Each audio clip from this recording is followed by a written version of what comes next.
कल हमने बताया था बाउंड्री कंडीशन, ठीक है, और बाउंड्री कंडीशन बताया था मैग्नेटिक फील्ड का, ठीक है। आज बिल्कुल इसी तरह से सेम टू सेम हम बाउंड्री कंडीशन बताने वाले हैं magnetic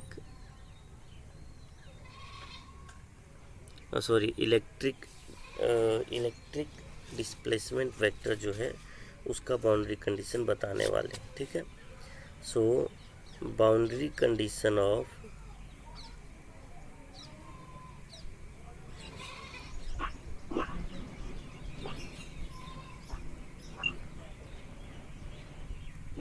D, boundary condition of D, ठीक है। हम लोग स्टार्ट कर रहे हैं आज का क्लास। आवाज़ आ रही है तो आप लोग ऐसा रिक्वेस्ट करते हैं आप लोग से कि आप लोग म्यूट कर लीजिए, माइक को बंद कर लीजिए ताकि हमें आप समझ सकते हैं। Good morning sir. Good morning, good morning. कल बारिश हुई, आप ही बोल रहे थे क्या?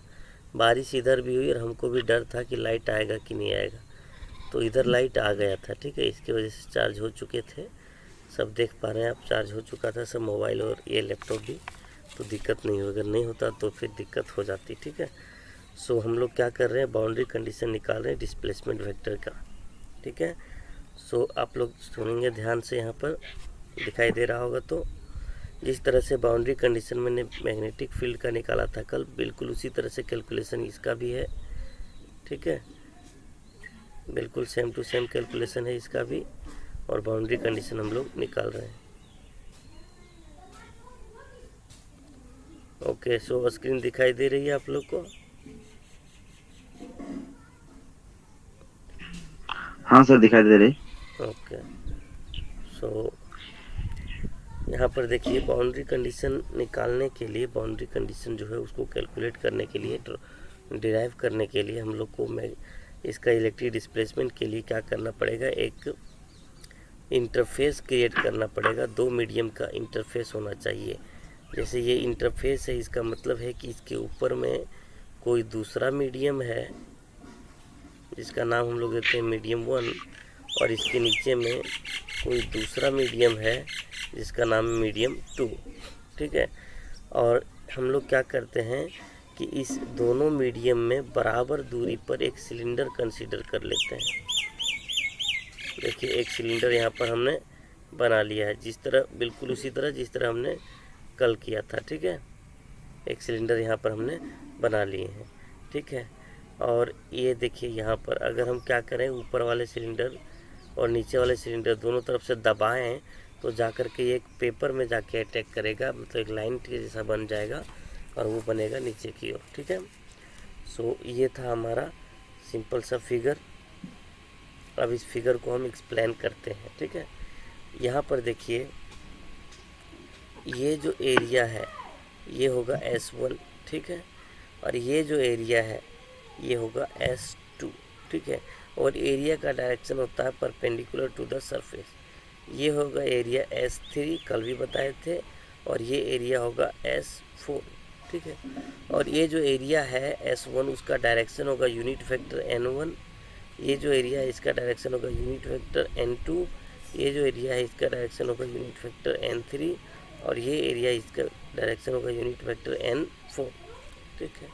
और ये इंटरफेस जो मीडियम 1 है वहाँ पर जो D है उसका डायरेक्शन इस तरफ से है, और नीचे यहाँ पर D1 लिख दे रहे हैं, और नीचे जो दूसरा मीडियम है वहाँ पर जो इलेक्ट्रिक डिस्प्लेसमेंट है वो D2 है, और डायरेक्शन हमने दिखा रखा है बिल्कुल, जो कि एक एंगल से इंक्लाइंड किया हुआ, ठीक है। फिगर समझने में किसी को परेशानी?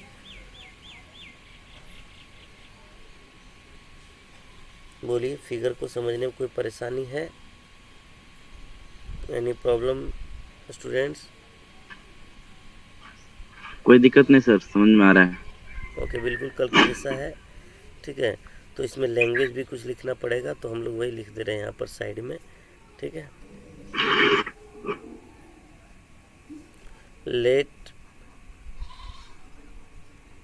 Us consider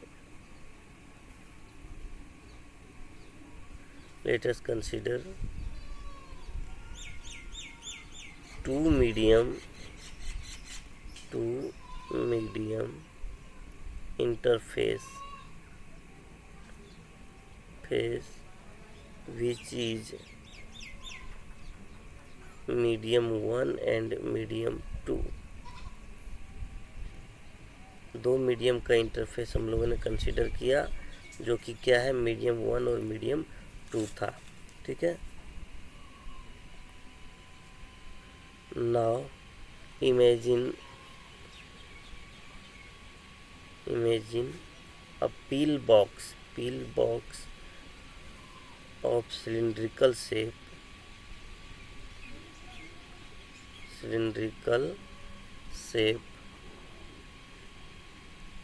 as shown in figure। ठीक है। जब लैंग्वेज नहीं लिख पाए तो जो लिखा हुआ उसको लिख करके डायरेक्ट लिख दीजिए एज शोन इन फिगर। ठीक है। तो लैंग्वेज लिखने से आप लोग छूट सकते हैं और मार्क्स भी नहीं कटेगा। ठीक है। और लैंग्वेज यहाँ पर फिगर को देख करके हम लोग डिफाइन करेंगे कि जो D1 है वो क्या है, बताइए। D1 क्या है, electric displacement vector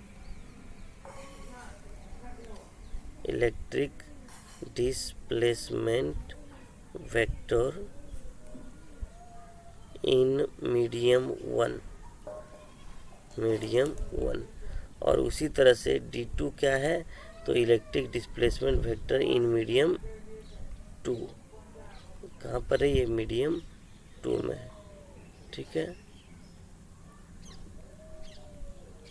okay. Next S1 S2 S3 ये सब क्या है, सरफेस एरिया। Very good.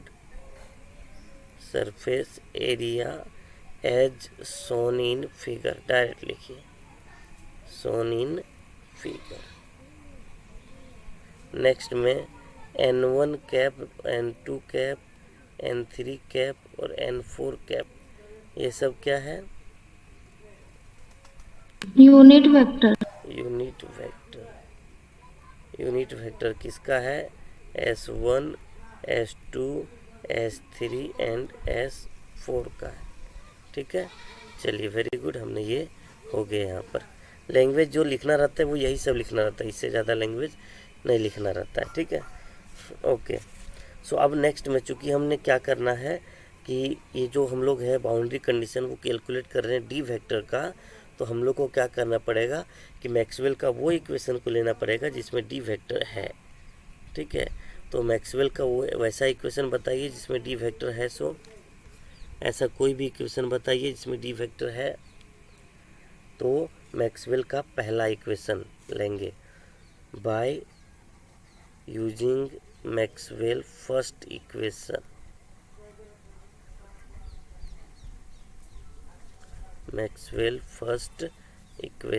ठीक है। इसका यूज करेंगे।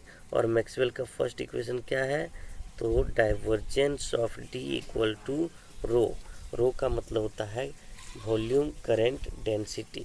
ठीक है। बोलिए, कोई प्रॉब्लम? No sir. ओके। अब नेक्स्ट में क्या करेंगे हम लोग, चूँकि हमने क्या किया यहाँ पर सरफेस को माने हैं S1 S2 S3 को, तो हम लोग सरफेस के रिस्पेक्ट में इसको, सॉरी 1 मिनट, सरफेस माने हैं तो सरफेस को हम लोग हटाएंगे। ठीक है। कैसे हटाएंगे वो बताएंगे। अभी पहले हम लोग वॉल्यूम में इंटीग्रेट करते हैं। क्यों? क्योंकि यहाँ पर देखिए जो रो है वो रो क्या है, यहाँ पर रो वॉल्यूम करंट डेंसिटी है। ठीक है। तो हम लोग क्या करेंगे, दोनों तरफ वॉल्यूम लाएंगे, रो इंटू डी भी यहाँ भी करेंगे, तो दोनों तरफ क्या कर रहे हैं, वॉल्यूम के रिस्पेक्ट में इंटीग्रेट कर दे रहे हैं। ठीक है।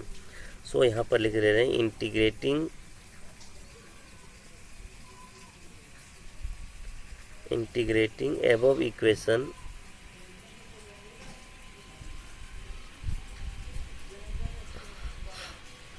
above equation over the volume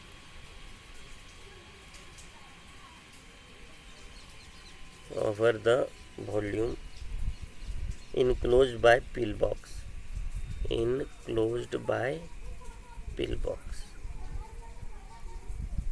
ठीक है।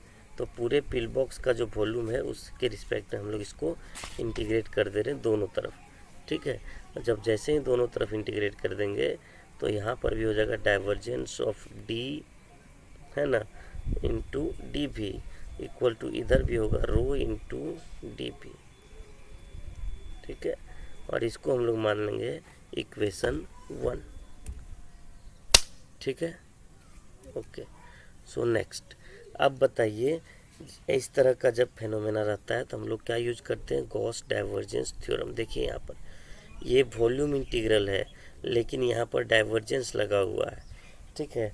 हमने बताया था कि कोई भी वेक्टर फील्ड है, अगर कोई भी वेक्टर फील्ड है, चाहे वो ए है या कोई भी वेक्टर फील्ड, अगर सरफेस इंटीग्रल से इसको हम लोग वॉल्यूम इंटीग्रल में कन्वर्ट करना रहता है तो उस वेक्टर फील्ड का क्या करते हैं हम लोग, डाइवर्जेंस निकाल देते हैं, तुरंत ये कन्वर्ट हो जाता है वॉल्यूम इंटीग्रल में, ठीक है।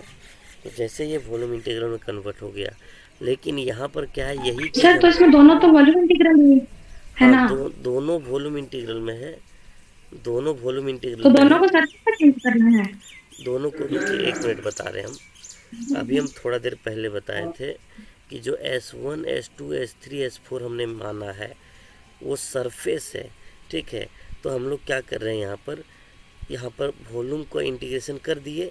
अब गॉस डाइवर्जेंस लगा करके इस तरफ वाले को सरफेस में कन्वर्ट करेंगे और सरफेस में कन्वर्ट करने के बाद S1 S2 S3 S4 का यूज कर लेंगे। और यूज करने के बाद फिर हम लोग क्या करेंगे, ये जो हाइट है जिस तरह कल किए थे हमने, ये जो हाइट है यहाँ पर सिलेंडर का जो हाइट है उसको डेल्टा Yes, sir. एच मान लेंगे, डेल्टा एच। और इसको फिर से हम लोग करेंगे 0 की ओर, और जैसे ही 0 की ओर करेंगे तो ये ऊपर से भी दबाया जाएगा और नीचे से भी दबाया जाएगा, और दबाने के बाद ये सिंपल सा एक पेपर बन जाएगा, ठीक है, एक लाइन बन जाएगा, ठीक है। इस तरह से एक सर्कुलर पेपर बन जाएगा और इसको हम लोग क्या करेंगे, फिर से इसको सरफेस बना देंगे, वॉल्यूम ख़त्म हो जाएगा, ठीक है। और तब जाकर के यहाँ जो रो इंटू डी भी है उसको भी हम लोग सरफेस में कन्वर्ट कर लेंगे, ठीक है। तो अभी क्या कर रहे हैं हम लोग, गॉस डाइवर्जेंस थ्योरम अप्लाई कर रहे हैं। So by applying Gauss divergence theorem, any problem?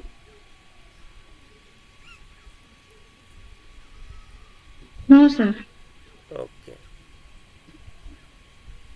Sir एक बार स्क्रीन थोड़ा सा नीचे लीजिए ना। हाँ,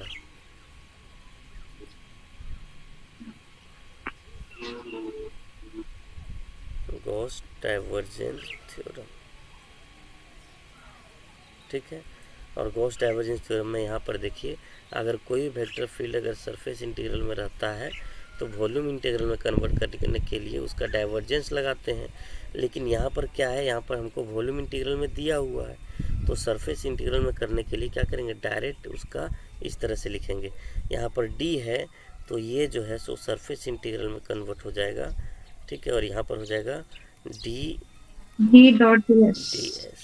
ठीक है, इक्वल टू ये वाला पार्ट जो है उसको हम लोग रहने देंगे, ठीक है। अब नेक्स्ट में, अब हम स्क्रीन बड़ा कर दे रहे हैं। अब नेक्स्ट में यहाँ से हम लोग कैलकुलेशन को बार बार देखना पड़ेगा ऊपर में, ठीक है। तो देखिए ये जो ds आया इसको हम लोग 4 तरफ से लिख सकते हैं, ठीक है, 4 तरफ से लिख सकते हैं, क्योंकि S1 S2 S3 S4 करके कितना है मेरे पास, 4 सरफेस है। तो देखिए S1 जो है वो कहाँ पर है, हम लोग सबसे पहले ये देखेंगे। देखिए S1 कहाँ पर है, S1 मीडियम 1 में है, और मीडियम 1 में जो इलेक्ट्रिक डिस्प्लेसमेंट है वो D1 है। तो यहाँ पर लिखेंगे D1 डॉट S1, ठीक है। यहाँ पर लिखेंगे हम लोग D1 डॉट N1 इसका यूनिट वेक्टर है, और यहाँ पर DS1 लिख दे रहे हैं, इंटीग्रेशन हो जाएगा, ठीक है। प्लस, ये समझ में आया क्या? Yes sir. ओके, फिर इसी तरह से हम लोग देखेंगे D2 कहाँ पर है, तो D2 देखिएगा तो मीडियम 2 में आपको मिलेगा, तो यहाँ पर N2 लिख देंगे हम लोग DS2, ठीक है। फिर इसी तरह से सेम टू सेम D3 लिख देंगे हम लोग N3 और DS3, ठीक है। यहाँ वेक्टर का साइन नहीं लगाएंगे क्योंकि इसका वेक्टर हम लोग N1 लिख दिए। और यहाँ पर D3 नहीं होगा। देखिए N3 जो है वो कहाँ पर है बताइए तो, N3 कहाँ पर है बताइए आप लोग।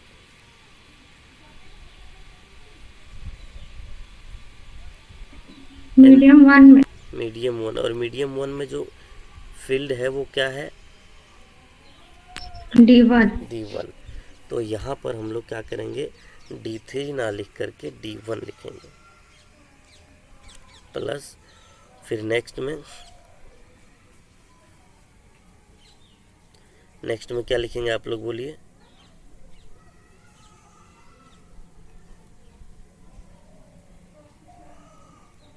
Equal to rho into DV, ठीक है।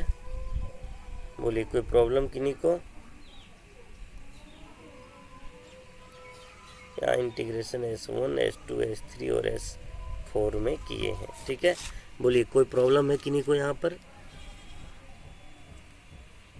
No sir. Okay, so next में हम लोग कैलकुलेशन कर रहे हैं, ठीक है।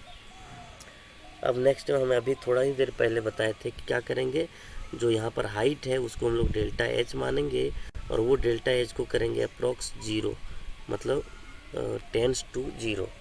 तो यहाँ पर लिख देंगे लैंग्वेज में, let delta H equals to height of pill box, height of pill box,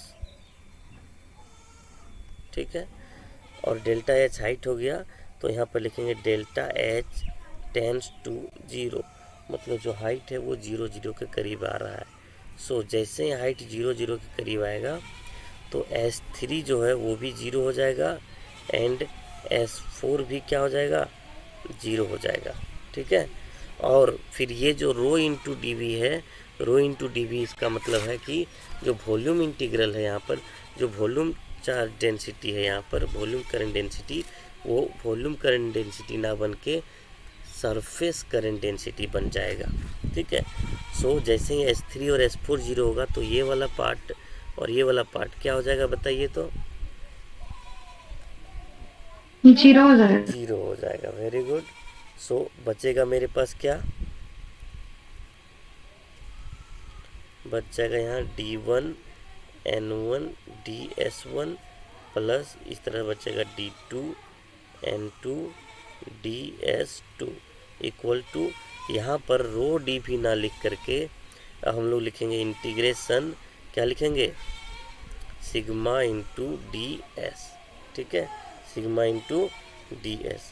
अब बोलिए ये DS क्यों लिखेंगे, सिग्मा क्यों लिखेंगे, क्योंकि हम बताए थे कि ये जो अभी सिलेंडर है ना, ये जो सिलेंडर है अभी, अगर हम क्या करेंगे, ऊपर से भी दबा देंगे और नीचे से भी दबा देंगे तो ये बिल्कुल बन जाएगा एक सर्कल के जैसा बन जाएगा। कैसे बन जाएगा, एक सर्कल के जैसा बन जाएगा। और आप बताइए सर्कल का वॉल्यूम होता है क्या कभी, नो सर। नो। तो सर्कल का वॉल्यूम नहीं होता, तो वॉल्यूम ना लेकर के अब हम लोग क्या लेंगे, यहाँ पर सरफेस लिया करेंगे। और बताइए जब ये बीचों बीच में जो सरफेस आएगा, क्या वही सरफेस यहाँ भी रहेगा, यहाँ भी रहेगा और यहाँ भी रहेगा, तीनों जगह पे वही एरिया रहेगा, ठीक है। सो इस पोजीशन पे क्या होगा, ये जो DS है यहाँ पर लिख देंगे हम DS1 जो है वो DS2 ये आपस में इक्वल होगा DS का, ठीक है। सो इस कंडीशन पे क्या होगा, यहाँ पर देखेंगे कि एक मिनट, ये इंटीग्रेशन हम पहले लिख दिए, हाँ। यहाँ पर क्या होगा, यहाँ पर क्या होगा कि D1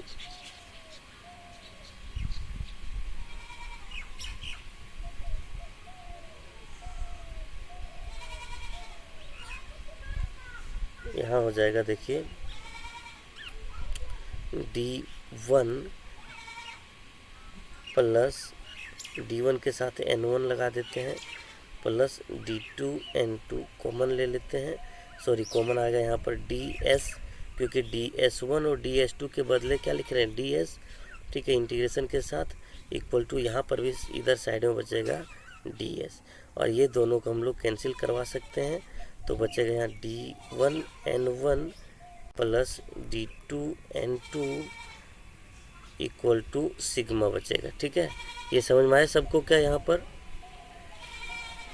यस सर।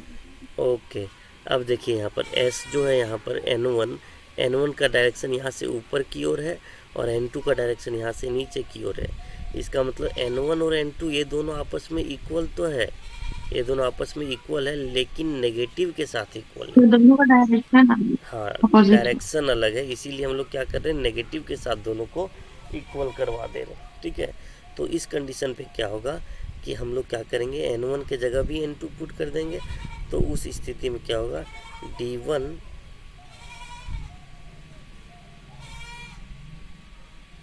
ठीक है, और इसको हम थोड़ा सा और इलाबोरेट अगर करें तो देखिए हम लोग फिगर में जा रहे हैं। ठीक है, फिगर में जा रहे हैं, यहाँ पर थोड़ा सा और डिटेल बता रहे हैं। ये जो D1 यहाँ पर हम लोगों ने टेढ़ा लिया है, ये D1, इसका दो कंपोनेंट होगा, एक होगा इस तरफ से और एक होगा हॉरिजॉन्टल होगा ये, और ये होगा वर्टिकल। इसको कहते हैं टेंजेंशियल कंपोनेंट। ठीक है, इसको कहते हैं टेंजेंशियल कंपोनेंट, और इसको कहते हैं हम लोग नॉर्मल कंपोनेंट। क्या कहेंगे बोलिए तो?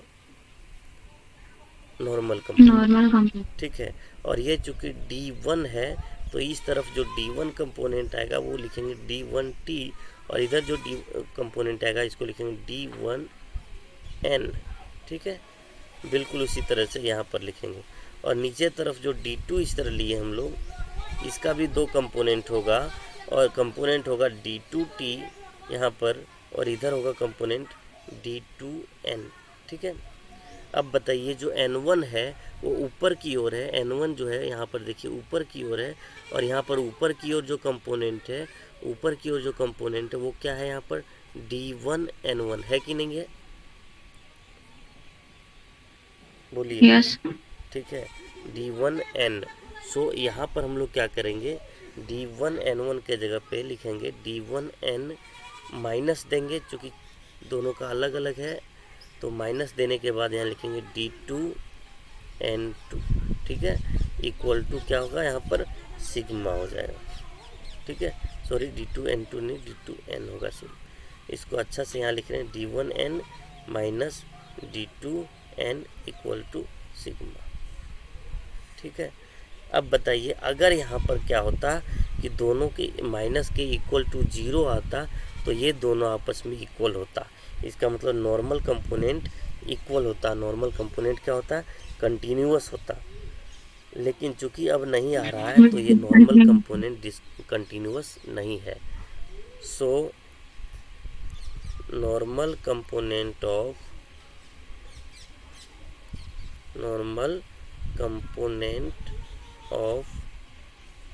टाइम रनिंग आउट, एकदम अजीब है। Normal component of D vector eight, या तो लिखते हैं हम लोग अक्रॉस बाउंड्री इज डिसकंटिन्यूअस,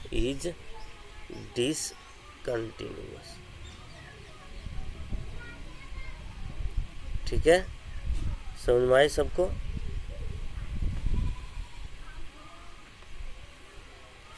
बोलिए, यहाँ पर समझ में आया सबको? इस लाइन के बाद यस सर। इस लाइन के बाद यहाँ पर नीचे समझ में आया? Yes sir. ओके, सो इसको एक बार देख लीजिए। समीर करके एक आप लोग स्टूडेंट हैं जो लेट से ज्वाइन किए, तो आप एक बार ध्यान से समझ लीजिए। जो हम कल बताए थे बिल्कुल उसी तरह से ये भी है, एकदम चेंजिंग नहीं है इसमें। देखिए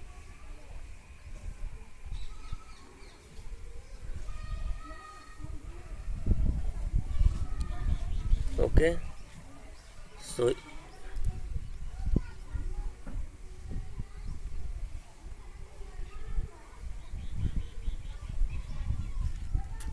ओके, सो यहाँ पर देखिए बाउंड्री कंडीशन जो है वो हमने बताया है, और उसके लिए मैंने क्या किया, एक मीडियम की इंटरफेस को कंसीडर किया। उसके बाद इमेजिन किया एक पिल बॉक्स को जो कौन से कलर का है, सिलिंड्रिकल डायरेक्शन का है। ठीक है,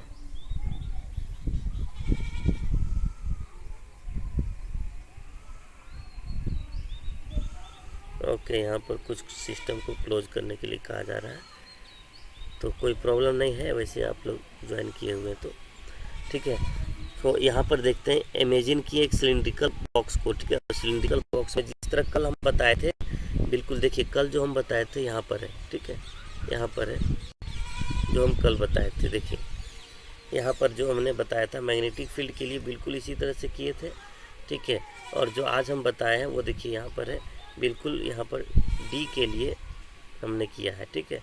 डी मतलब इलेक्ट्रिक डिस्प्लेसमेंट के लिए कैलकुलेशन की है, बिल्कुल सेम टू सेम कैलकुलेशन है। अगर आप लोग को कहीं दिक्कत होगा तो आप लोग बताइएगा, ठीक है। Okay, then any problem students? No sir. No. बाकी दो बच्चों को कोई प्रॉब्लम है?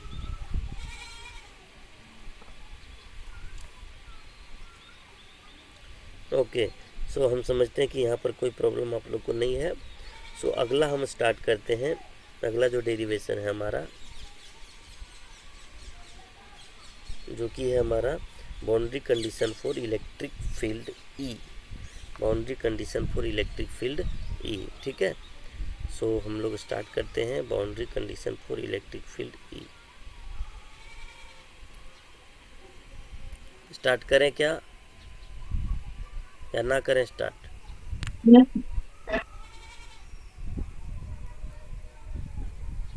Boundary condition for electric field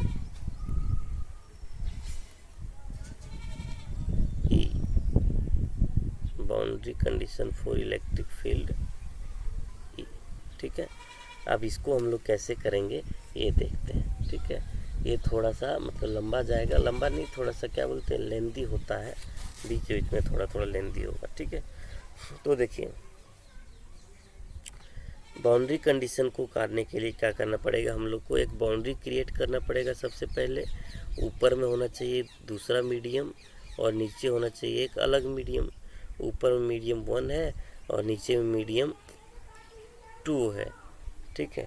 और इस तरह से हम लोगों ने कंसिडर किए हैं, ठीक है। और इसमें क्या करना है, इसमें सिलिंड्रिकल पिल बॉक्स ना करके हम लोग एक रेक्टेंगल को कंसिडर करते हैं। क्या कंसिडर करेंगे बच्चों? रेक्टेंगल को, जिसका नाम रहेगा ए बी सी डी, ठीक है, A B C D, okay. और इस रेक्टेंगल का जो लेंथ है यहाँ पर वो डेल्टा एल है, ठीक है। और इसका जो ब्रेथ है वो डेल्टा एच है, ठीक है। अब देखिए इस मीडियम में, पहला मीडियम में जो इलेक्ट्रिक फील्ड है वो ई है और E1 है, और दूसरा मीडियम में जो इलेक्ट्रिक फील्ड है वो E2 है, ठीक है। और E2 का कंपोनेंट अगर हम लोग इधर लें, इधर हॉरिजॉन्टल की तरफ, तो आएगा E2T टेंजेंशियल कंपोनेंट, अभी थोड़ा देर पहले बताए थे। और इसका जो वर्टिकल कंपोनेंट लें तो इसको कहते हैं हम लोग नॉर्मल कंपोनेंट, इसको कहेंगे E2N, ठीक है। फिर यहाँ पर भी क्या करेंगे हम लोग, इधर का कंपोनेंट जो लेंगे उसको कहेंगे हम लोग E1T, और इधर का कंपोनेंट जो होगा उसको कहेंगे E1N, ठीक है। बोलिए कोई प्रॉब्लम है कंपोनेंट को समझने में? No sir. Okay, so next में हमने यहाँ पर कंपोनेंट के बारे में बता दिया है। अब देखिए हम लोग जो लिखना रहता है उसको हम लोग कैसे लिखते हैं, ठीक है। यहाँ पर हम लोग लिखेंगे इन कंसीडर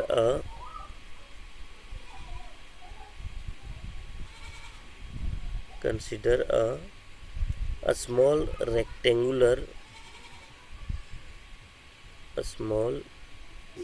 rectangular, आप लोग अगर घर पर रिवीजन कीजिएगा तो आप लोग को याद हो जाएगा, इतना बढ़िया बता रहे हैं हम, ठीक है।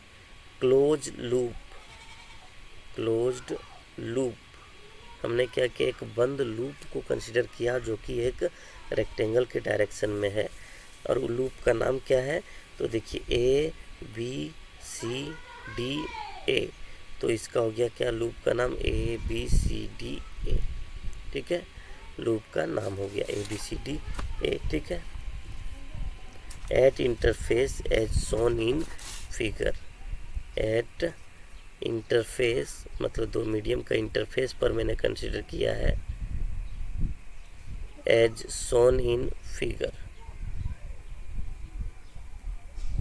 शोन इन फिगर, ठीक है। तो यहाँ पर हो गया हमारा। अब हम इसका कैलकुलेशन करते हैं, ठीक है। और आपको भी पता होगा चूँकि हम लोग इसका कैलकुलेशन कर रहे हैं, ठीक है, तो उससे पहले S जो है मान लेते हैं यहाँ पर, S जो है वो क्या होगा, सरफेस एरिया है। क्या है? Surface area of rectangle, rectangle है। और आपको पता है एरिया क्या होता है रेक्टेंगल का, लेंथ इनटू ब्रेथ होता है कि नहीं होता है, length into Yes, sir. Breadth. Okay, so area हो गया यहाँ पर लेंथ इनटू ब्रेथ, ठीक है। अभी वेक्टर हम नहीं लगा रहे हैं कहीं भी, ठीक है, तो वेक्टर कहीं भी नहीं लगाएंगे। सो एरिया हो गया हमारा लेंथ इनटू ब्रेथ, ठीक है। इसको मान लेते हैं अपन लोग इक्वेशन 1। नेक्स्ट में क्या है, E1 E2 जो मैंने माना है वो भी लिखना पड़ेगा ना, E1 एंड E2 ये दोनों क्या है, तो इलेक्ट्रिक फील्ड है, ये दोनों है electric field at medium 1 and 2, ठीक है, इलेक्ट्रिक फील्ड हो गया। ओके, नेक्स्ट में क्या कर रहे हैं हम लोग, नेक्स्ट में कर रहे हैं कि मैक्सवेल का कोई इक्वेशन लेना पड़ेगा जिससे कैलकुलेशन हो सकता है। तो आप बताइए इलेक्ट्रिक फील्ड के लिए मैक्सवेल का कौन सा इक्वेशन है हमारे पास। फर्स्ट इक्वेशन है, क्या है equation, E dot ds equal to q upon epsilon naught. ये जो है वो मैक्सवेल का इक्वेशन नहीं है, वो गॉस का नियम है, ठीक है। मैक्सवेल, हाँ ठीक है। तो देखिए आप थर्ड इक्वेशन को देखिए, third equation Maxwell third equation, ठीक है। थर्ड इक्वेशन में देखिए क्या आया है, कर्ल E इक्वल्स टू कुछ आया है हमारे पास, ठीक है। ये है मैक्सवेल का इक्वेशन जहाँ पर इलेक्ट्रिक फील्ड आता है, ठीक है। अब देखिए इसको क्या करेंगे हम लोग, इंटीग्रेट करेंगे दोनों साइड, किसके रिस्पेक्ट में, सरफेस के रिस्पेक्ट में। क्यों? क्योंकि यहाँ पर वॉल्यूम है नहीं, है ना, तो इसको इंटीग्रेट कर दे रहे हैं। ओके, सब लोग ज्वाइन हो जा रहे हैं फिर से, कोई बात नहीं है। वो हम कहने ही भूल गए थे कि टाइम नहीं बचा है, तो है ना, जब बीच में ऐसे कट जाए तो फिर से ज्वाइन हो जाना है आप लोग को, ठीक है।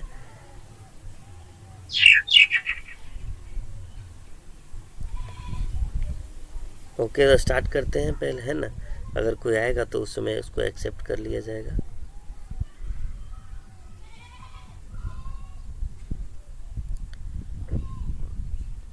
सो हम लोग यहाँ पर पढ़ रहे थे कि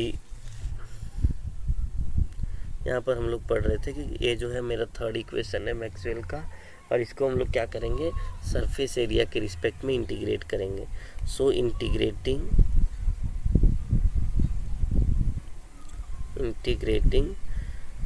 both side, integrating both side over the surface S, over the surface S, ठीक है। सो कर्ल E को हम लोग क्या कर रहे हैं, इंटीग्रेट कर रहे हैं सरफेस S में, और यहाँ पर जब इंटीग्रेट करेंगे तो क्या होगा, ये बोलिए। E dot ds. हाँ, हम लोग माइनस के साथ इस तरह बाहर ले लेंगे, d/dt b डॉट ds हो जाएगा, ठीक है। और इसको मान लेंगे हम लोग इक्वेशन 2, मान लेंगे इक्वेशन 2, ठीक है। और अब चूंकि यहाँ पर देखिए ये जो है ये ds है, सरफेस है, ठीक है। ये जो है यहाँ पर और भी कोई ज्वाइन नहीं लिए, ठीक है। ये यहाँ पर सरफेस इंटीग्रेशन हुआ है ना, और यहाँ पर भी क्या हुआ, सरफेस इंटीग्रेशन हुआ है, ठीक है। तो हम लोग क्या करेंगे, सरफेस इंटीग्रेशन को चेंज करेंगे किसमें, लाइन इंटीग्रेशन में, ठीक है। सरफेस इंटीग्रेशन को किस में चेंज करेंगे, लाइन इंटीग्रेशन में, ठीक है। सरफेस को कन्वर्ट करेंगे लाइन इंटीग्रेशन में। तो सरफेस से जब लाइन में लाना होता है तो हम लोग क्या करते हैं, कौन सा थ्योरम अप्लाई करते हैं, Stokes theorem. Stokes theorem, very good. तो सरफेस को जब लाइन में लाना होता है तो हम लोग स्टोक्स थ्योरम अप्लाई करते हैं। सो यहाँ लिखेंगे applying Stokes theorem,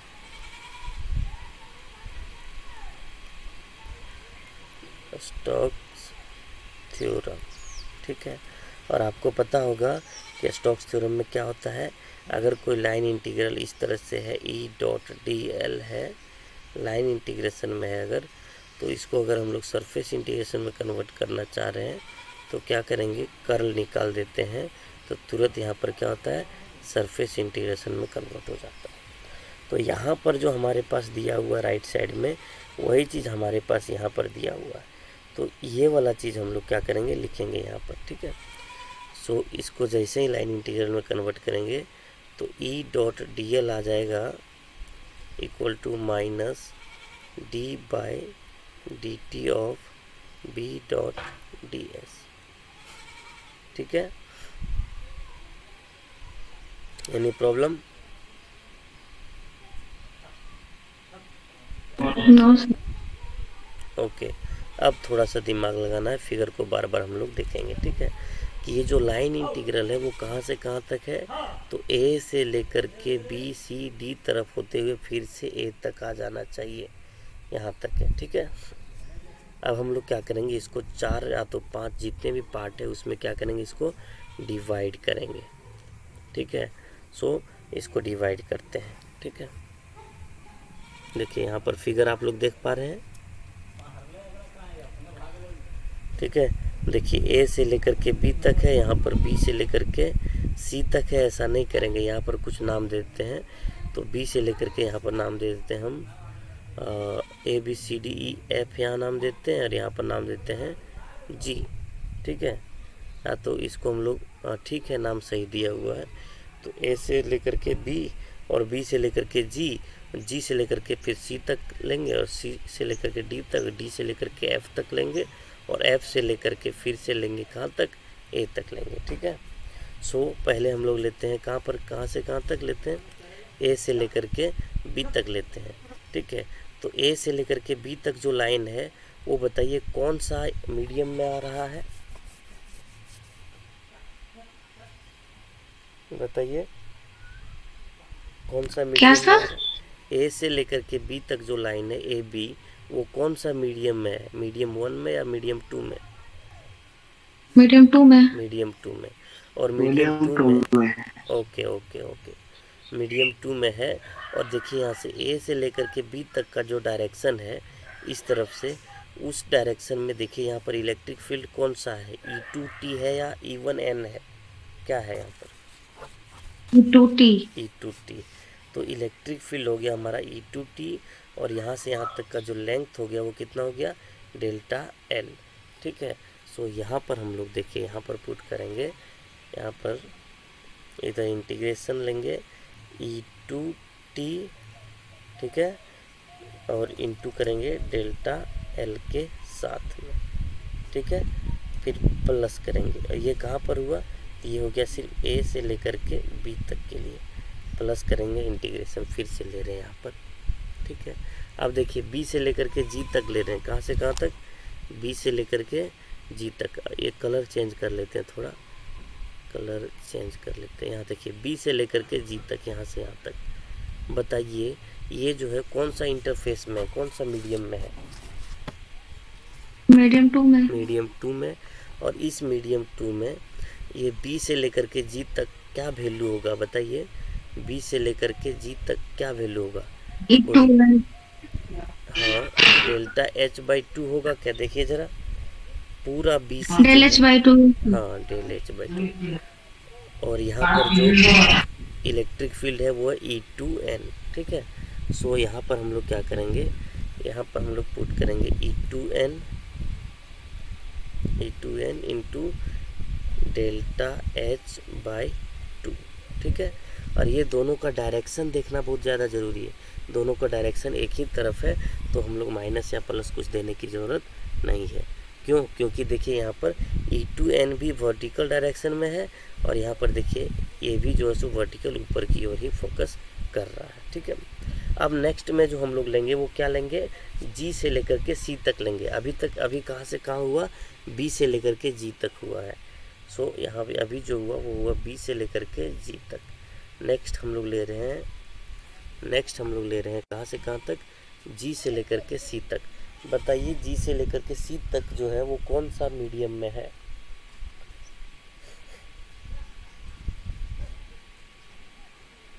tell me, कौन सा मीडियम में है G से लेकर के C तक?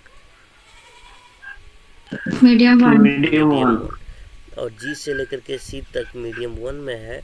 और इसमें जो है वो क्या है, मीडियम 1 में इलेक्ट्रिक फील्ड का वैल्यू देखिए, यहाँ से E1n E1n, ठीक है। और यहाँ से यहाँ तक जो वैल्यू होगा वो होगा डेल H बाई 2, ठीक है।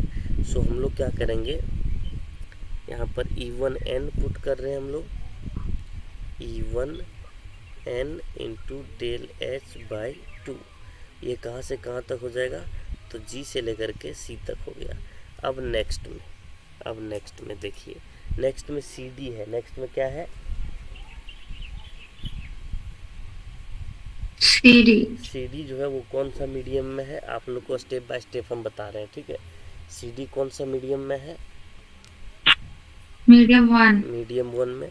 और आप देखिए यहाँ पर मीडियम 1 में है, और वहाँ पर जो है सो कौन सा इलेक्ट्रिक फील्ड हम लेंगे, यहाँ पर आप लोग दिमाग लगा के बताइए कौन सा इलेक्ट्रिक फील्ड लेंगे। E1t लेंगे, ठीक है।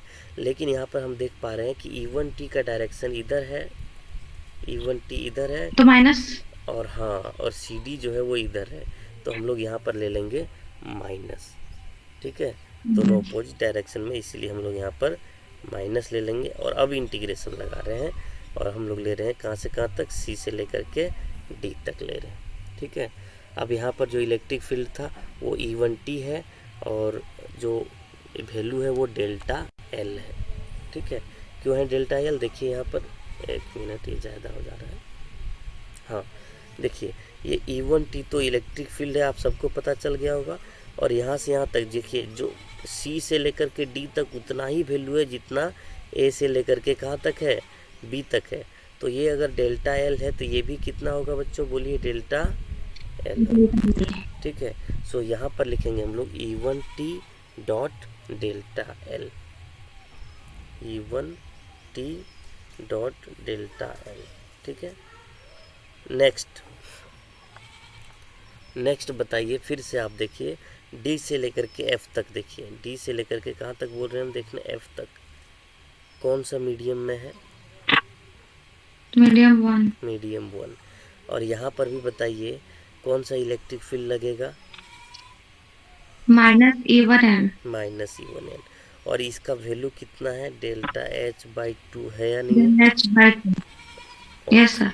सो यहाँ पर भी हम लोग क्या करेंगे, माइनस लगा देंगे, और यहाँ पर हो जाएगा E1n into del H by 2, ठीक है।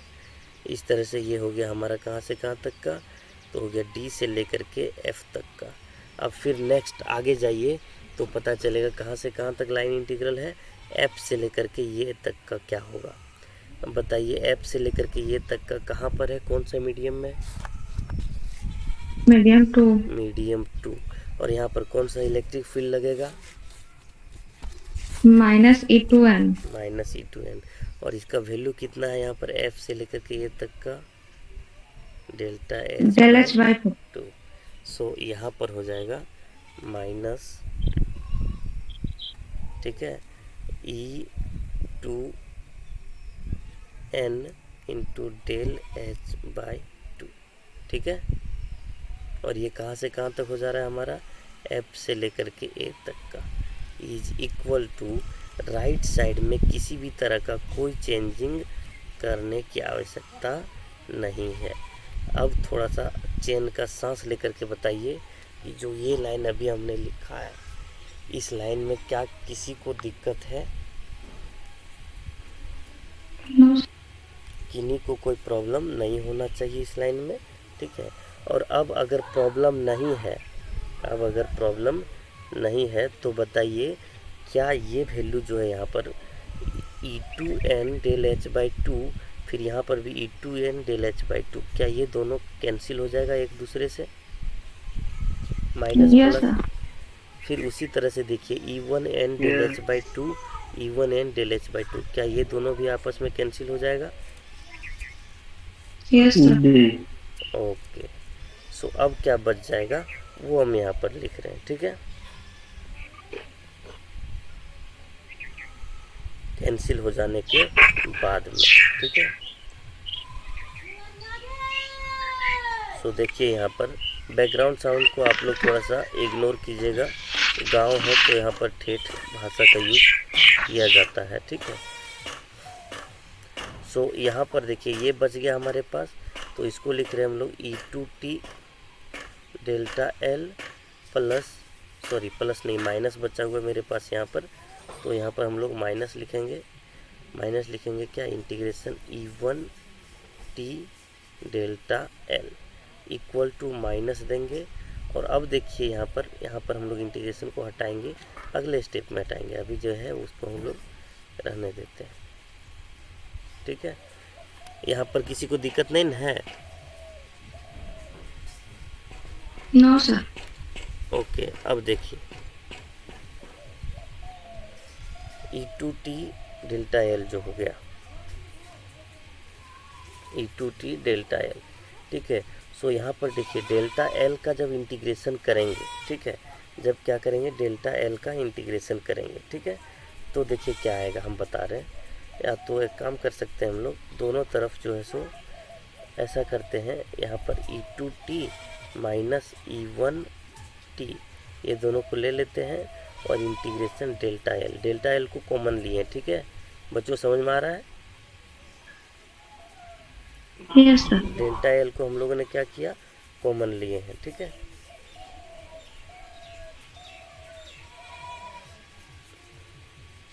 फिर इस तरफ से आगे यहाँ पर राइट साइड में क्या कर रहे हैं हम लोग, minus integration del by del T of B, और डेल्टा जो ds है यहाँ पर, ds जो यहाँ पर है उसको हम लोग क्या कर रहे हैं, इसको चूँकि s इक्वल टू हम बताए थे लेंथ इंटू ब्रेथ होता है, और डेल्टा एल क्रॉस यहाँ पर क्या होगा, डेल्टा जो था हमारे पास h, ठीक है, तो यहाँ पर उसको लिख रहे हैं delta L cross delta h, ठीक है।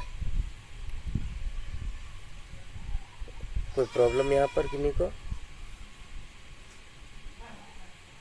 कोई प्रॉब्लम नहीं होना चाहिए।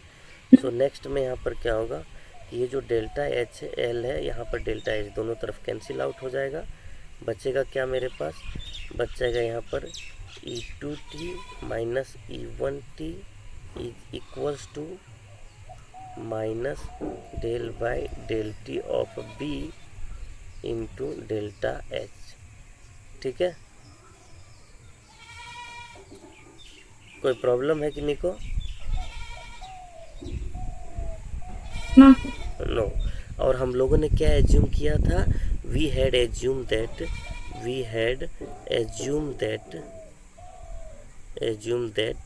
Delta H tends to zero. हम लोगों ने एज्यूम किया था कि डेल्टा एच जो है वो वैल्यू क्या है, जीरो के करीब है, ठीक है। सो जब ये जीरो के करीब है तो राइट साइड में क्या हो जाएगा, जीरो हो जाएगा, राइट साइड में क्या हो जाएगा, E2t minus E1t equal to zero हो जाएगा। और जैसे ही इसको हम लोग क्या करेंगे, सॉल्व करेंगे, तो आ जाएगा E2t is equal to E1t, ठीक है। और इसका मतलब है कि जो टेंजेंशियल कंपोनेंट होता है, टेंजेंशियल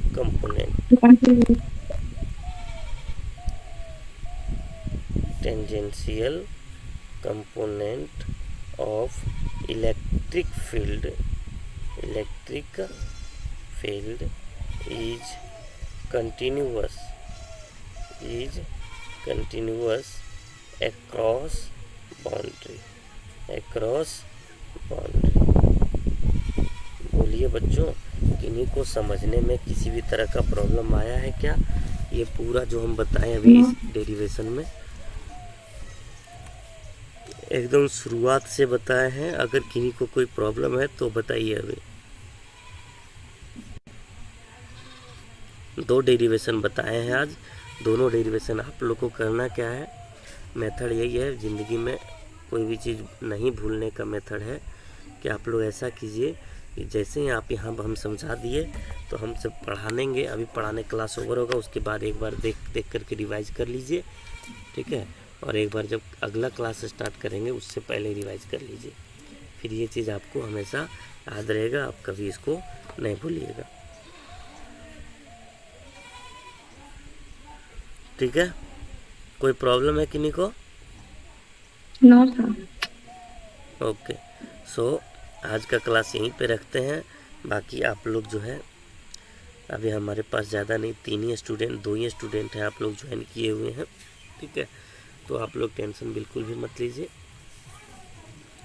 ठीक है। आप लोग को जिस तरह अभी पढ़ा रहे हैं उसी तरह पूरा पढ़ा के पेपर फिनिश कर देंगे। 5 जून तक का टारगेट लिए हुए इस पेपर को फिनिश करने का, ठीक है। फिर अगला पेपर क्वांटम मैकेनिक्स स्टार्ट करेंगे, पेपर 14, ठीक है। सो आप लोग बिल्कुल भी टेंशन नहीं लीजिए और ध्यान से घर पर पढ़िएगा, ठीक है। यस। ओके, आज का क्लास यहीं पे समाप्त करते हैं। Thank you for joining today class. Okay thank you sir. Okay okay sir. Okay.